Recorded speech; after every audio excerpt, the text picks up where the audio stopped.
Yuita is an ordinary girl with an uncommon talent, her voice. Every night she puts on her headphones, logs into an app for lonely men, and under the alias Mawar, takes calls that range from light chatting to bolder fantasies. She chose that job for a very simple reason. No one sees her. She doesn't have to worry about how she looks, only about sounding warm, confident, and convincing. And even though the mean jokes from people she knows about her weight sometimes get to her, she tries not to let them knock her down. She has a motive bigger than any comment. She needs money to cover her dad's medical bills, ever since her mom died and he hasn't been well. So she focuses, answers, smiles with her voice, and keeps going. Among her clients, there's one who always comes back, a doctor fascinated by that tone that seems to caress the ear. He likes Mawar because she's attentive and knows how to guide the conversation right where he wants it. But Yuita doesn't live on night calls alone. By day, she chases her dream at a record company.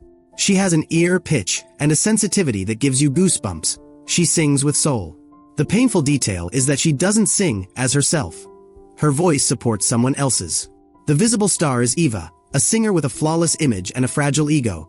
The voice propping her up from the shadows is Yuita's. When Eva shows up on stage, the crowd believes they're hearing the diva of the moment. In reality, the one keeping the room on its feet is that young woman singing from backstage, anonymous and without applause.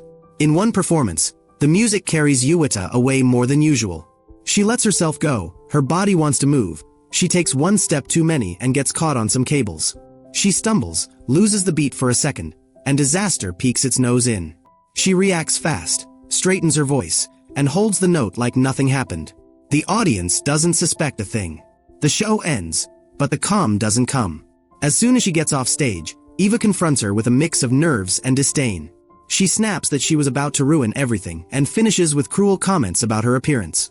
All Yuita can do is apologize. She knows she slipped up, even if only for a moment. Then Andre, the producer, appears. Eva smiles, expecting praise, but he walks right past her and goes straight to Yuita to thank her for her work. That "thank you" and the hug that follows get lodged in her chest.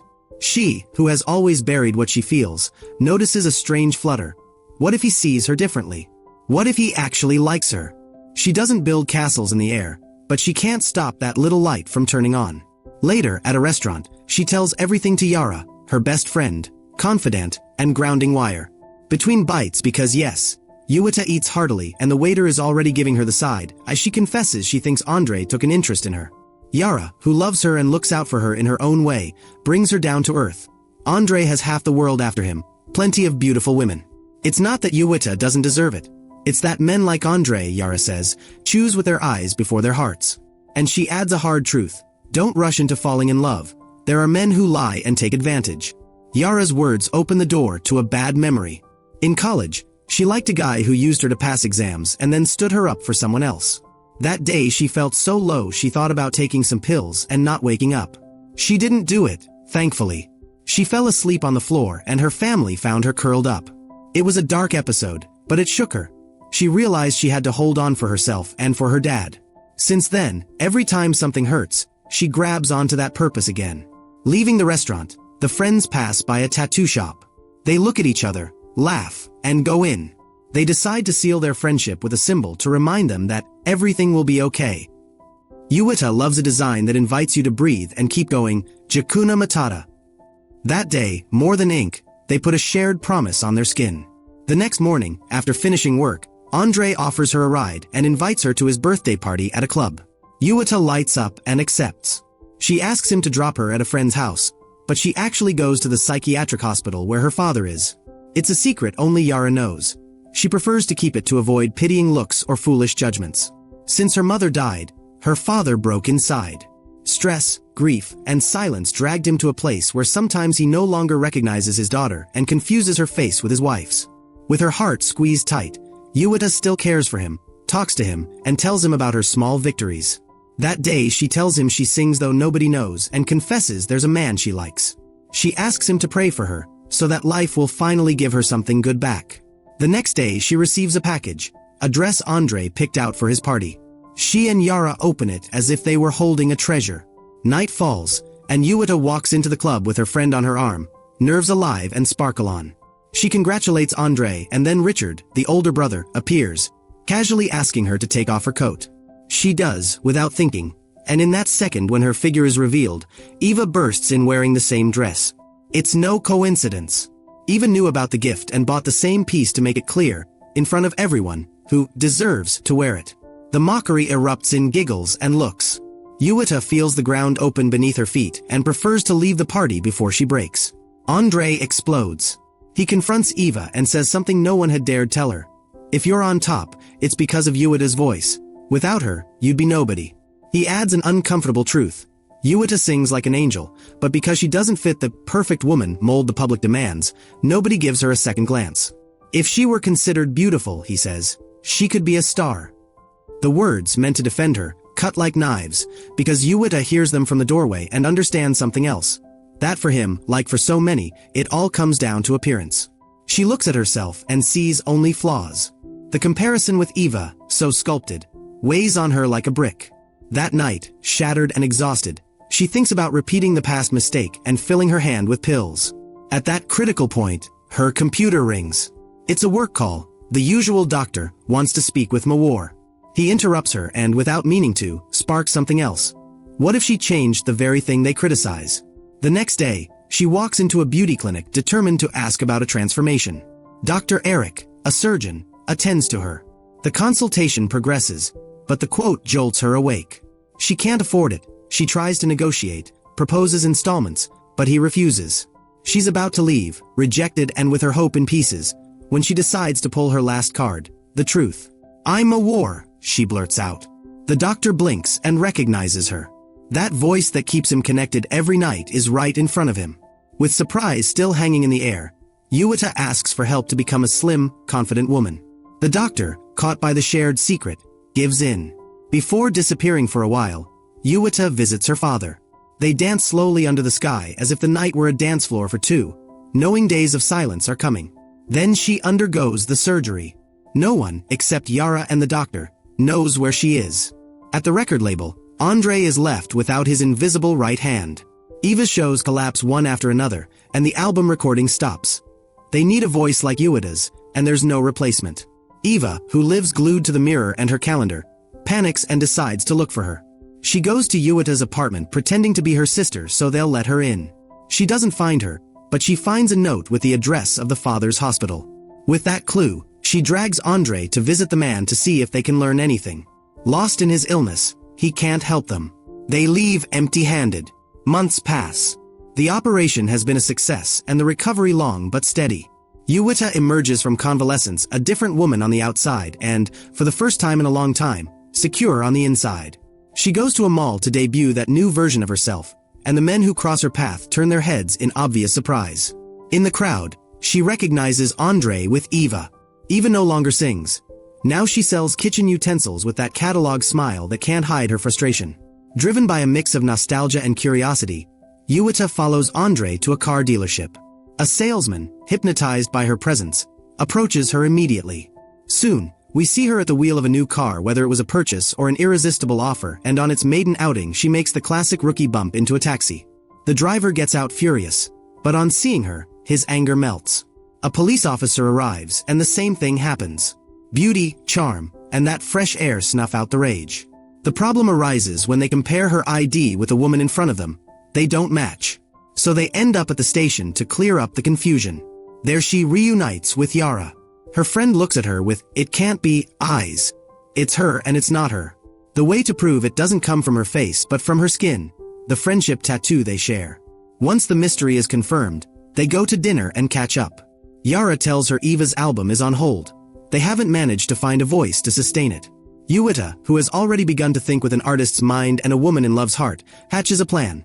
Audition again for the company under a new name, and that way be close to Andre without raising suspicion. In the middle of dinner, Risky shows up, Yara's boyfriend, a guy who sells weight loss pills as if they were bottled miracles. Yara introduces her friend as Angel, wanting to mark the start of another life, clean of the old. As soon as Risky looks away to take a call, Yuita tells Yara what she thinks. She doesn't need those capsules, her body is fine, and playing with her health to please a man leads nowhere good. Yara listens, hesitates, but can't shake the pressure from her partner, who pushes her to keep at it. The next day, Yuita shows up to the audition as Angelica, an alias that sounds clear and new and sings. She sings with her soul. The room goes silent and then breaks into applause. Andre and Richard don't just recognize talent. They see a fully formed artist. They want to launch her as a real singer, not as someone else's shadow. There's only one obstacle. Their father, owner of the company, is conservative. He believes the safe bet is still Eva, beautiful and attractive, the same old card. The brothers don't budge. They insist that Angelica has a different magnetism, something that makes people follow her without thinking. Faced with their conviction, the father finally agrees. Angelica will be the new voice. Thus begins a new chapter. A first single and its video are recorded. The song drops, gets distributed everywhere, and against the predictions of the doubters climbs, and reaches #1 in Indonesia. Eva bites back her rage. Seeing her on screen, hearing that voice without knowing it's the same as before, is too much. She tries again to track down Yuita and returns to her father's hospital. She calls Andre to rush things. He, tired, tells her to focus on what's truly hers to do, learn to sing for real. The advice doesn't sit well, but one phrase the father shares sticks with her. Sometimes the mirror you need isn't in your own house. Meanwhile, Angelica prepares her second song.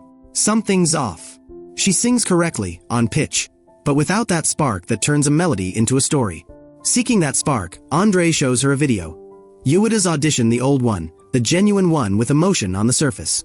He suggests she listen to that style and make it her own, not to copy someone, but to remember that music is felt before it's sung. Stirred inside, Angelica asks if she needs to perform like the woman in the video. Andre shoots back, almost offensively, because he can't stand the idea being misunderstood. Yuita is someone special to him. The line pierces Angelica and also Yuita, who for the first time hears from his mouth the importance he gives her.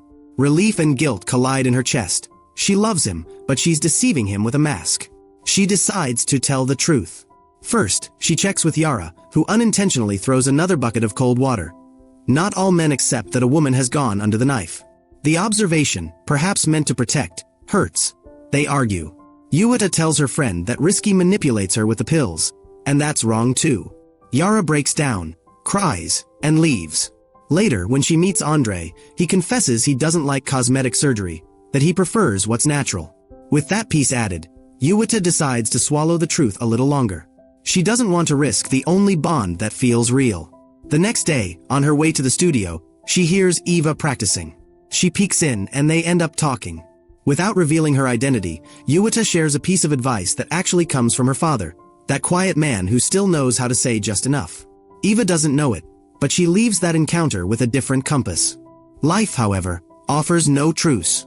A few days later, there's an emergency call. Yara is in the hospital from an overdose of weight loss pills. That very day, Angelica was supposed to debut on TV.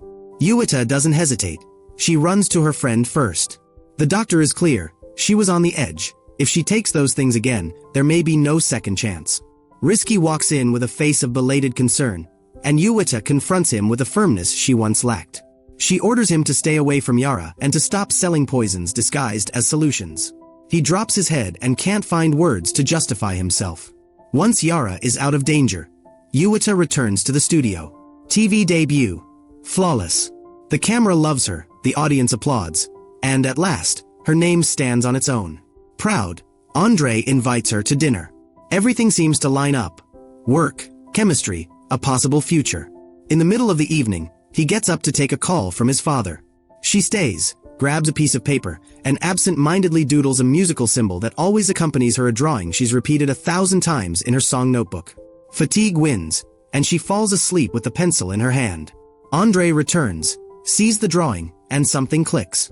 He recognizes the mark. He's seen it before in Yuita's notebook. Suspicion turns into certainty. Angelica and Yuita are the same person. He doesn't say anything right away. Days later, he and Richard throw a party to celebrate the success of the first album. There are lights, toasts, rehearsed smiles, and distance. Andre is cold toward her. The deceit weighs on him. Suddenly, Eva appears with a fan, who claims to die for Angelica. Yuita freezes. That fan is her father. Her heart hammers in her throat. She's speechless, not knowing how to hold the scene. Yara, who instantly understands the emotional bomb, steps in and leads the man away from prying eyes. After the blow, Yuita decides to talk to Andre. She walks in ready to confess, and he disarms her with the truth. He already knows. She apologizes and opens her heart. She explains that she decided on surgery after hearing, that night with Eva, the phrase that marked her, "If I were beautiful, I could be a famous singer." She was tired of the mockery, of being invisible, of her voice shining in the dark. Did she make a mistake? Yes. Did she want a better life? Also yes. Andre listens, feels small for the harm his words caused, tries to console her, but time and the wound don't help. Yuita leaves. The next day is her first solo concert, and she needs her head and heart in place. The big day arrives. Angelica is on stage, the music begins, and among the dancers, her father appears, improvising clumsy, tender steps. Richard rushes to remove him, but Yuita stops everything. She stays with her dad and, mic in hand, does something no one expected. She asks her fans forgiveness and reveals who she is. She tells her story without embellishment. The weight, the teasing, the shame, the voice hidden behind another, the surgery, the fear, and the desire to be seen. She says she started as a backing vocalist, that she dreamed of singing up front, and that now, at last, she wants to do it as herself, without masks. She introduces her father, explains his endless grief over her absent mother, and makes it clear that this confused man is her reason and her roots. The audience's response is an embrace. Sincerity disarms, and that day they choose to stand by her. Over time, Yuita, now under her own name, achieves what she always sought, to sing without hiding. And on that path, love with Andre blossoms, clean, with loose ends tied and words well said. Eva, for her part, takes another route. She leaves the stage for YouTube, launches into street content, and ends up stumbling into trouble with the law. Life, which eventually puts everyone in their place, goes on. And Yuita, who once believed she was worth less because of what others saw, learns that her voice was always enough to earn her a place with or without a perfect reflection in the mirror. The end of the drama.